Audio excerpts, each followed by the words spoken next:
Alberto Navas, doctor en historia, escritor, investigador y un acucioso analista político. El tema, las transiciones en la historia de Venezuela. Alberto, tú sabes muy bien que toda palabra tiene una carga histórica y que en estos días pareciera que con mucha ligereza se habla de transición y de transiciones. Y bueno, y no es así tan sencillo, porque además de que las palabras tienen una carga histórica, también no se puede hacer política sin tener muy claras las referencias históricas, ¿no? Bueno, muy cierto. Gracias, María Eugenia. En realidad, toda historia es transición. Realmente, los usuarios del conocimiento histórico hablamos de la transición cuando somos políticos o cuando somos algún tipo de agente social activo. Pero en realidad, tú que vienes de la Escuela de Historia, que por cierto está cumpliendo 60 años. Muy bien. Desde el año 1958. Tenemos una formación que en gran medida deriva de la escuela de Fernand Braudel. Braudel dividía el tiempo histórico en el tiempo episódico, el tiempo medio o coyuntural y el tiempo estructural. Algunos otros autores no brodelianos, pero que han seguido esto, como el profesor Carrera Dama, lo llaman el tiempo corto, el tiempo medio, el tiempo largo. Y decían los maestros de la Facultad de Humanidades, como Juan David García Vaca, ¿no? Y el doctor Juan Nuño. Es decir, que la historia no es solamente pensar en el pasado, que la historia es pensar que estás pensando, ¿no? Cuando tú piensas que estás pensando, estás construyendo conocimiento histórico. Claro. Y estás reflexionando sobre la base del conocimiento. Eso me lleva a pensar que no se puede hablar de transición sin que haya un anclaje o una vinculación histórica, porque si no, es como un puente en el aire. Claro, tú has dado en el clavo, en el sentido. Una transición sin puente es un trampolín hacia el vacío. Una cosa es un trampolín y otra cosa es un puente. Y en ese sentido, a la hora de hablar de ejemplos históricos, sin que exista una ley histórica de las transiciones, por ejemplo, nuestra guerra de independencia. ¿Fue nuestra primera transición? Sí, yo diría que es la primera transición moderna, porque las anteriores eran transiciones mecánicas, en el sentido de que, bueno, la implantación, la invasión de las fuerzas y los recursos españoles a unas comunidades indígenas que estaban en proceso de formación de comunidades aldeanas cacicales, ¿no? Es una invasión, pues es otra cosa. Pero ya realmente, fíjate, ¿por qué cae la Primera República? ¿Por qué cae la supuesta Segunda República, que no fue tal, ¿no? Porque los dirigentes de la Primera República, la mayor parte de ellos, no tenían ese anclaje histórico y esa comprensión de que había que incorporar los elementos del pasado, entre ellos la población parda, que venía en un proceso de maduración y desarrollo, entre ellas la cultura cafetalera, que era muy importante. Andrés Bello era un cafetalero, los hermanos Alias eran cafetaleros, Tomás Lander era cafetalero. Es decir, había una clase media agraria de pardos, de blancos de orilla, sectores sociales que no se sentían incorporados por las grandes figuras, entre ellas la famosa familia del Marqués del Toro, ¿no? Y su hijo, el cuarto Marqués del Toro. Pero no nos fue bien en ese primer intento de transición. Porque no se comprendió el pasado, no se comprendió... Y no solo nos fue bien, sino que trajo consecuencias nefastas. Terrible, terrible. E incluso, ¿por qué crees tú, María Eugenia, que... Tuvimos una guerra muy larga. ¿Y por qué el padre Maya vota en contra de la independencia, pese a que firme el acta? Tuvo un comportamiento republicano y demócrata. Él asistió a las sesiones, se fue como candidato, fue electo por la grita y votó en contra y firmó el acta. O sea, tuvo un comportamiento republicano, no era contrario a la República, el padre Maya, que fue rector también de la universidad, porque él comprendió que no estaban dadas las condiciones y ese no era el mandato de sus votantes en ese momento. Había necesidad de preparar las condiciones objetivas y que el mismo Bolívar, cuando hace el manifiesto de Cartagena y hace después la Carta de Jamaica, lo reflexiona y lo va entendiendo poco a poco. Es hacia el año 16, 17 cuando Bolívar entiende, concha, estamos equivocados, hay que incorporar a un Páez, ¿no? Páez, el constructor del ejército de Venezuela, que hoy en día lo tienen olvidado y muchos renegados, ¿no? No entendimos las diferencias ideológicas, las diferencias de toda naturaleza y no se incorporaron en ese momento a todos los sectores de una población. No se incorporó y se formó a partir de allí una tradición de aniquilación del adversario, que es una tradición muy venezolana. Que nos duró casi un siglo. que nos dura hasta hoy en día, diría yo. Sí, verdad. El aniversario no es... Claro, digo casi un siglo porque me hizo pensar en lo difícil, en lo violento que fue el siglo XIX venezolano. Sí. Fíjate que repetimos la misma historia a partir de la Guerra Federal. Es la misma historia. La Guerra Federal es una continuación relativa de la situación heredada de las guerras que llamaba Caraciolo Parra, guerras civiles o de la independencia, ¿no? Porque eso fue una guerra civil. Sí. Y en ese sentido, la Guerra Federal es una desgracia más que un logro. Resultó ser una desgracia, un baño de sangre innecesario. ¿Por qué? Porque las personas, después del derrocamiento de Monagas en el año 58, con la Revolución de Marzo, que dirige Julián Castro, no son capaces de entender la necesidad de un anclaje histórico con los elementos conservadores y liberales en una situación de unidad que permitiese no solamente llegar al Tratado de Coche como se llegó, a la Constitución del 64, a la Declaración de Garantías que hizo Falcón, sino a un régimen democrático federal que permitiese la implantación definitiva del proyecto nacional por la vía no autocrática, que fue lo que hizo Guzmán Blanco a partir del año 1870, donde dijo, aquí no es posible seguir con el proyecto liberal formal, sino con un liberalismo autocrático que permita la inserción de Venezuela en el mercado mundial que está en plena expansión, sobre todo la economía cafetalera. Sí. Guzmán comprendió eso y comprendió la importancia de los empréstitos, la importancia de las aduanas. El abrirse a un país moderno. Y abrirse y beneficiar a su pequeño grupo oligocrático, que, como lo ha hecho todo el mundo desde la colonia hasta nuestros días. Y si luego de ese fracaso en esa primera transición y años de estabilidad, ¿cómo llegamos a una segunda transición que tampoco da resultado? Volvimos a olvidar el anclaje histórico. Ocurre, si se quiere, hay personas que no les gusta esta reflexión, es decir, nosotros vivimos 65 años de tiranía. Desde el año 1870, cuando Guzmán Blanco, con la Revolución de Abril, toma el poder, suspende las garantías, pone preso a todo el mundo, a veces con razón, a veces sin razón, fusila personas, exila personas. Y a partir de allí se va a crear un modelo de configuración del Estado como un aparato de violencia, el cual va a copiar perfectamente Joaquín Crespo a partir del año 1893. Desafortunadamente para él, una bala lo mata en la Mata Carmelera, pero después Cipriano Castro toma toda la estructura de Joaquín Crespo. Incluso el ejército modernizado por Crespo, que fue el que trajo aquí los fusiles Mauser, las ametralladoras y los cañones Krupp. Un ejército moderno, bien equipado, lo toma Castro, le llama a la división de Maracay, División Castro, y la convierte en la base de su estructura de poder, que controla el ejército, la artillería, la caballería, el ferrocarril y el telégrafo, desde el centro que es Maracay. Controla las comunicaciones. Caracas, controlaba todo. Y Juan Vicente Gómez no hizo sino darle continuidad a ese proceso hasta el año 35. Son prácticamente 65 años de tiranía. Y quien pudo llevar esa transición fue la inteligencia, parece que esto duele, del propio general Gómez, ¿no? Que supo escoger en el núcleo de Maracay a la familia que estaba alrededor de la última mujer formal, que era Dolores Amelia Núñez de Cáceres, ahí estaba Arturo Ular Pietri, ahí estaba Elías López Contreras, ahí estaba Isaías Medina Angarita como oficiales menores, estuvo Alberto Adriani, estuvo grandes pensadores. Las figuras de los años 30.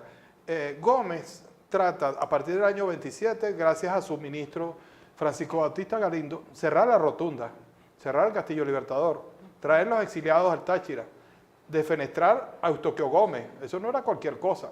No, él procuró su propia transición. Una transición. Y hizo el anclaje histórico porque trajo dos hombres del gomecismo. Okay. Dos, Eleazar y Medina, eran hechuras del gomecismo. Fueron parte de esos años tortuosos también. Sí. E incorporó a gente de la izquierda de su época, que, claro, como el mismo Rómulo Gallego, que llegó a ser ministro de López Contreras. Claro. Incorporó personas progresistas como el doctor Tejera, como Alberto Adriani, que falleció desafortunadamente temprano. Y López logró ser la figura central no solo de la transición dentro del ejército y del gomecismo rancio que lo sacó del país, el gomecismo reaccionario. Ya Eustoquio Gómez, cuando lo mata supuestamente el general Galaviz en la gobernación ya estaba muerto políticamente, porque ya López Contreras lo había defenestrado, ¿no? Y esa era una lucha que venía desde el año 22-23, recuerda tú cuando matan a Juancho Gómez en Miraflores, una lucha muy vieja, y que Gómez trata de amainarla en el año 28, se le levanta a la gente, se le levanta a los estudiantes. Claro, la generación. El gobernador Velasco y la parte reaccionaria del gomecismo aprovecha la rebelión estudiantil para decirle a Gómez, no, cuidado con los cambios, ¿no? Y Gómez se busca el peor de todo, que es el doctor Juan Bautista Pérez, pero es un civil. Y eso lo escoge Gómez. Cuando le dicen tome, le dan la presidencia nuevamente, ¿no? Porque sabía que la muerte la tenía ahí a la vuelta de la esquina, ¿no? Y trata de preparar al grupo, vamos a decir, ese grupo que llamó después Yolanda Segnini los iluminados del gomecismo, las luces del gomecismo. Hubo un intento de transición y que, vamos a decir, la izquierda radical no estaba preparada en ese momento para asumir el control del país y ellos lo comprendieron y por eso es que llegan al poder a través del golpe militar en el año 45, ¿no? Es decir, que esa transición funcionó para el momento, pero esa fue una transición que duró 10 años y muy pronto se acabó. Yo diría que hay continuidad, hay mucha continuidad. El perejimenismo es una sombra, pero es un heredero también de los cambios del año 28 en adelante. Solo que el proyecto liberal democrático se convierte en un proyecto liberal desarrollista autocrático. ¿Y qué aprendieron, por 10 años. ¿Y qué aprendieron de eso los adecos? Los adecos aprendieron sobre ¿O crees tú que aprendieron? Betancur aprendió que la radicalización de los años del trienio, el famoso trienio, del 45 al 48, llevó al desastre de la sombra del perejimenismo, ¿no?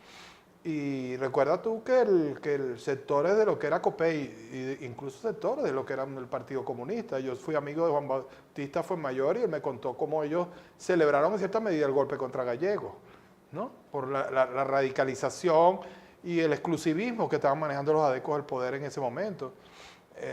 Recuerda que incluso en un momento el propio Gallegos hizo a Betancur, lo sentó en una antesala de toda una tarde para no recibirlo, ¿no? Después sí se reunieron y llegaron a ciertos acuerdos en la casa de Rómulo y se le criticó a Rómulo que fue a la casa del presidente cuando, es decir, no se sostenía dentro de la acción democrática una unidad de mando en ese momento y que favoreció el golpe de Román Delgado Chalbó, detrás del cual sabemos que estaba Marcos Pérez Jiménez, ¿no? Y en ese sentido lo importante es entender que los adecos en el año 58, el Partido Comunista y el propio COPEI entendieron la necesidad de construir un pacto de gobernabilidad, que es lo que estamos necesitando ahorita, un pacto de entendimiento, de gobernabilidad. Así iba, a eso iba. Nuestra historia ha estado plagada de golpes, ha estado plagada de caudillos, ha estado plagada de militarismo, también de próceres civiles y de grandes pensadores intelectuales que desde la universidad o desde las academias, las iglesias, los seminarios siguen haciendo su trabajo, que es pensar y escribir para construir las referencias intelectuales de un país, y en eso se basa la nación. Pero nuestro país nuestra historia ha estado plagada de eso, y no hemos aprendido que es necesario dejar las apetencias, que es necesario dejar las individualidades, y que es necesario poner primero al país que cualquier individualidad o cualquier necesidad. ¿Habremos aprendido? Estamos en proceso, yo diría que estamos en un proceso no de transición todavía, es muy clara, pero sí de aprendizaje a los efectos de que yo creo que hemos demostrado, y te lo acabo de decir, en el año 58, la figura de Wolfgang Larrazábal y el doctor Sanabria, que era un profesor de la universidad. Fueron fundamentales para entender, y sobre todo Wolfgang, que venía del perejimenismo, era una figura muy cercana y muy criticada por su proximidad a Pérez Jiménez. Y fíjate cómo resultó, y el individuo resultó un demócrata y resultó una persona capaz de demostrar que o entendió su tiempo histórico. Supo leer, como tú señalaste, supo leer el momento y se consagró como figura histórica, ¿no? Necesitamos un Larrazábal, necesitamos un López Contreras, necesitamos una figura en el presente. O necesitamos que nuestros políticos entiendan la historia y la utilicen como un elemento importante de la política. Claro. Para no dar saltos al vacío permanentemente. Y esos saltos al vacío se manifiestan en muchas formas. La primera, te lo digo, no solamente criticar al gobierno actual, sino las críticas, el segundo gobierno del doctor Caldera. El segundo gobierno del doctor Caldera, de una u otra forma, cometió errores históricos y de apreciación social de la problemática que estaba viviendo. Entre ellos, por ejemplo, el mal manejo del concepto de las prestaciones sociales, en el cual todo el mundo salió corriendo a votar por el candidato, el fallecido presidente Chávez, porque quería salvar sus prestaciones. ¿Y quién estaba detrás de esto? Nada más y nada menos que un sector de la izquierda, ¿no? Sobre todo Teodoro, que era el ministro de Planificación, el superministro de Caldera. Cosas que son casi incomprensibles en una estrategia electoral, ¿no? Y muchos le agradecieron, y le agradecimos inclusive a Chávez de que no nos quitaron las prestaciones, que en realidad ese no era el problema, en el fondo no era el problema de las prestaciones, era el problema del mal manejo de la problemática social, como tú señalaste hace algún momento. El no entender las necesidades reales de una población. Las necesidades reales de una población Y la política no se puede desvincular, así como no se puede desvincular de la historia, no se puede desvincular de lo social. Si no hemos entendido que las razones que llevaron a la gente en el año 89 a la calle están vigentes y más presentes que nunca, no habremos entendido y no podemos reconstruir un país sin tener presente el elemento social. Y los políticos tienen que entender que no pueden hacer política como la hacían en los 50, en los 60 o en los 70, porque no es el mismo país, es un país que tiene muchas más carencias. Sí, que incluso son ya casi estructurales, y es lo grave del problema, porque corregir la falla requeriría una especie de plan Marshall, ¿no? Como el que se hizo en Europa después de la Segunda Guerra Mundial, porque no tenemos los recursos financieros. Como hicimos después de la Guerra Federal, no levantamos un país totalmente destruido. Mira, eso, y un país fragmentado. Hubo muchos muertos y hubo muchos problemas, pero tú te pones a estudiar las estadísticas de Ramón Veloz, por ejemplo. La Guerra Federal no afectó a la economía cafetalera como la gente piensa. Al contrario, permitió la acumulación, porque el café tiene una ventaja sobre el cacao, que es un fruto que se puede guardar y exportar 1 o 2 años después. Y está colocado en unas laderas, en unas montañas, y las batallas se hacen siempre en las zonas planas. Es decir, el desastre de la guerra, tú lees, la producción crece, la producción de exportación, parece mentira. Incluso en la guerra de independencia, la universidad no se para tampoco. Hay graduandos y egresados durante la guerra federal. Si podemos hacer un análisis así frío, entonces tendríamos que pensar que tenemos petróleo para apalancarnos 10 años, mientras desarrollamos otro modelo productivo. Y mucho más. Y tenemos unas zonas productivas impresionantes, donde además del petróleo, de los minerales, tenemos gran cantidad de productos de todo tipo. Sí. Lo dijo en una conversación el profesor Cunil, y al detalle, zona por zona estratégica de nuestro país. Entonces lo que hay que tener es un plan de gobierno. Un plan de gobierno y una estructura ética de amor a la patria y a los recursos. Por eso es que los partidos en el mundo entero, no solo en nuestro país, pero quizás especialmente en esta región, están totalmente afectados en su credibilidad. ¿Por qué? Porque en el mundo entero y sobre todo en la región latinoamericana, la gente le achaca la corrupción, el mal manejo de las políticas públicas, la desatención y un sinfín de cosas que en muchos casos son ciertas y en otros no, sí. pero la corrupción es uno de los males de nuestro tiempo. Entonces, ¿cómo vamos a hacer? Y uno no sabe dónde están las sanciones económicas contra la compañía Odebrecht, por ejemplo, porque han sancionado... En ningún país del mundo. A todo el mundo lo han sancionado, han derrocado presidentes, y la compañía parece que se metió en todos lados, desde Venezuela hasta el Cabo de Hornos, y nadie hace nada contra ella. Odebrecht solo fue un ejemplo de poner un alto o una atención en muchos de los fenómenos que ocurren en nuestro tiempo, y uno de ellos es la corrupción política en las grandes esferas. Esa es una sola de las velitas, digamos, de la torta. Y descuidamos la acumulación de capital por la vía del trabajo y la inversión sana, ¿no?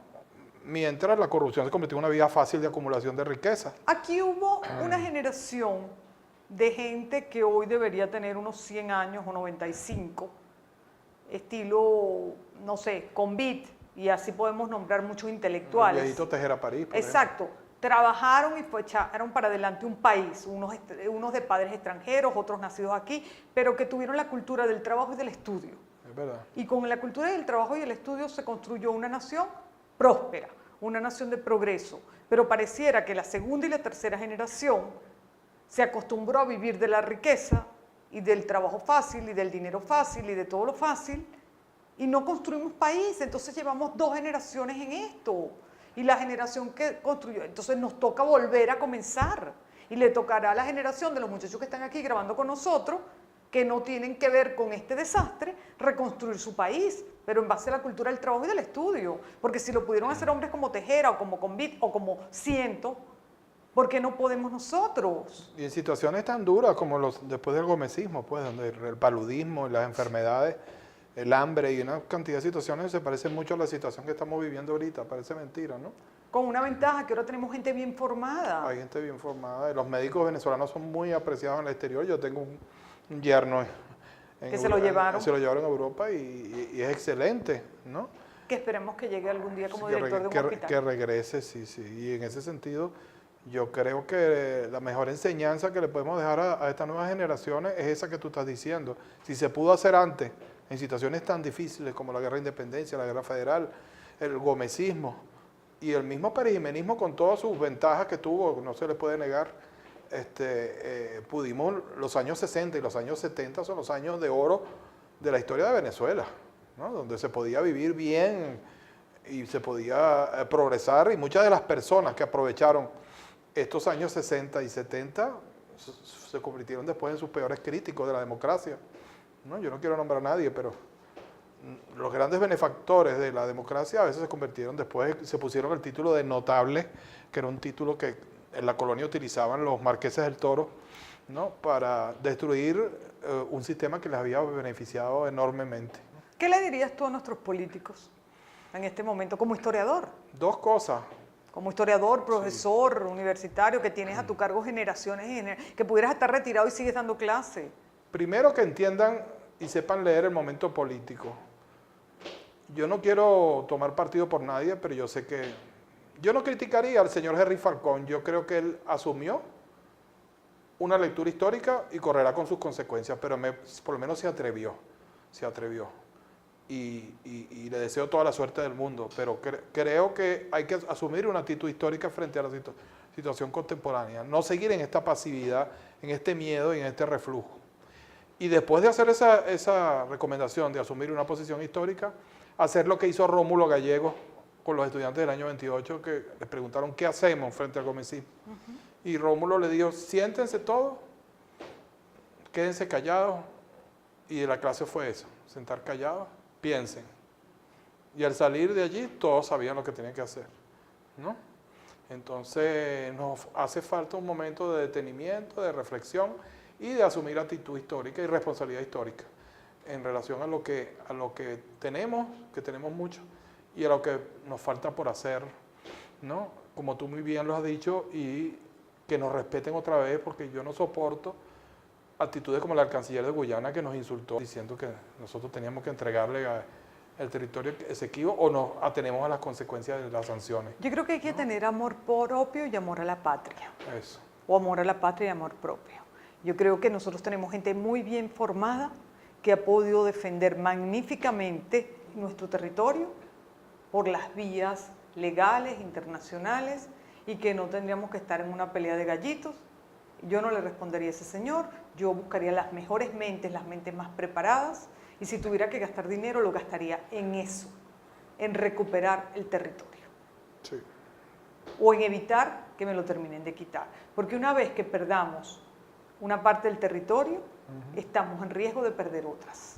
La fragmentación, tú una vez hiciste un programa conmigo donde hablamos justamente del peligro de la fragmentación del territorio, porque así como tenemos ahí minerales preciosos y tenemos petróleo, lo tenemos en el Golfo, lo tenemos en el sur, lo tenemos en diferentes áreas.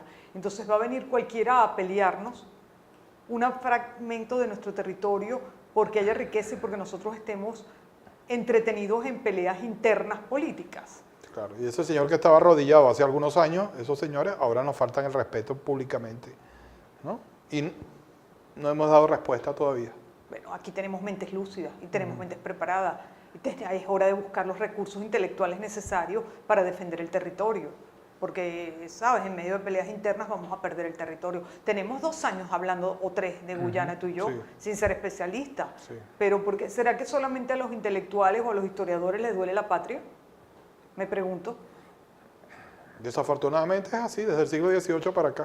En ese sentido, fíjate, la tiranía de Guzmán Blanco en adelante, hasta Gómez, ¿cuántos territorios no perdimos? Incluso en los tiempos finales del gomecismo, ¿no? En la Guajira, nada más y nada menos, que es la base de la reclamación sobre el Golfo, que es el Golfo de Venezuela, no es el Golfo de Coquibacoa, como dicen ellos, el Golfo de Venezuela. Pues eso es lo que yo me pregunto, si perdemos una parte, podemos en riesgo otra parte porque estamos mostrando nuestras debilidades. Y nos Miren, pierden el respeto. yo no soy diplomática, ni en ningún sentido, pero ya yo hubiera militarizado la zona de Guyana, punto. Y quiero saber si van a venir los ingleses, los americanos o cualquier otra potencia extranjera a decir este terreno es mío. No. Sí, Entonces hay que tener acciones sí. y demostrar la fuerza para lo que se tiene que demostrar. Y yo creo que ahí los militares nuestros tienen que entender el peligro de perder una parte de nuestro territorio y Claro. que esto no es un juego. Y una parte valiosa, ¿no? Por supuesto. No son los médanos de Coro, ni es... Chicos, te van a decir la gente de Coro que tienes contra los Bueno, médanos. la arena es muy útil también, pero yo te digo, eso tiene un potencial y una riqueza que por algo la quieren, eso no lo quieren. Desde el siglo XVIII no se nos están tratando de meter diferentes Sí. países europeos ahí. Pero además eso ya no es ceder una parte del territorio, ya no es la penetración a las bocas del Orinoco. Claro. Vamos a hablar claro. Y la pérdida de respeto, que también es una de las cosas más importantes que se va a reflejar en Colombia, en el control de la Arauca y de los llanos. Sí. Allí no se puede ir sin custodia militar en estos momentos, Y se nos reflejará en el sur pronto, etcétera, etcétera. en Amazonas. Bueno. Pero bueno, para eso están las nuevas generaciones. Y estamos nosotros, pues tú eres de parte de las nuevas generaciones. No, están todas las generaciones. Yo creo que todo el mundo tiene que meterse en la reconstrucción y en ayudar a un país. Porque a lo mejor unos tienen energía, pero los otros tienen la sabiduría. Y con energía sin sabiduría tampoco se levanta un país. Claro. Y no basta con llenarnos la boca de que tenemos las mejores reservas de petróleo del mundo. Ni el arco minero, ni Sí, el sí, sí. macizo guayanés, que así lo conocí yo como macizo guayanés. Qué bueno que lo tengamos y qué bueno que pueda ser útil para aliviar un poco la pobreza que tenemos o la crisis que tenemos en este momento. Pero no, Y tenemos los recursos humanos para desarrollarlos nosotros mismos. Necesitamos llegar a un acuerdo real de refinanciamiento de la deuda con los entes multilaterales de la banca internacional. y tenemos Sea que el llegar fondo- antes a un acuerdo político de cualquier naturaleza. Bueno, claro, sin eso no va a haber otro acuerdo. Sin eso no va a haber otro acuerdo. Lo que pasa es que hay tanta alergia a hablar del pacto de punto fijo o de cualquier pacto, la carga histórica de las palabras. Gracias al pacto de punto fijo, el presidente Chávez se pudo juramentar y ganar las elecciones en el año 98. Nada más y nada menos. Porque era un pacto de alternabilidad, de gobernabilidad y de estabilidad y de continuidad de la democracia. Exactamente. Que el presidente Caldera se dejó falta el respeto con lo de la moribunda constitución es otra cosa. Yo hubiese suspendido el acto, te lo digo, Por respeto. por respeto. Pero bueno, el presidente Chávez tuvo el atrevimiento y lo logró y le ganó esa pelea. Quizás Pero- era un hombre mayor, mal asesorado ya. Sí. Pero bueno, Alberto, gracias. Han sido reflexiones muy interesantes a partir de hechos históricos y de lo que nos has comentado, que ojalá lo lean, lo asuman muchos de nuestros televidentes y sobre todo de nuestros políticos y entiendan la importancia del anclaje histórico para todos los procesos. Claro. Y sobre todo que lo hagan críticamente, no es que le crean a uno a ciegas, sino críticamente procesen esa información y actúen en consecuencia. Además, como te dijo uno de los historiadores tradicionales y conocidos, toda transacción es una transición, o Sí. toda transición es una transacción. Claro, porque no todo cambio de gobierno es un cambio de régimen, pero hay que empezar por algo. La Revolución Francesa empezó por ser una monarquía constitucional. La gente cree que el 14 de julio de 1789 se cayó el rey. No, el rey siguió, mijo. El rey siguió y fue una monarquía constitucional cuando él juró ante la Asamblea Nacional el respeto a las leyes del reino, ¿no? Eso fue una transacción y transición al mismo Y tiempo. lo mismo fue el gobierno de Eleazar López Contreras. Claro. Eleazar López Contreras solo mandó el traje a la tintorería. Sí, señor. Gera Gómez en persona. Bueno, gracias, Alberto. Gracias a usted. Gracias, amigos. Hasta la próxima semana.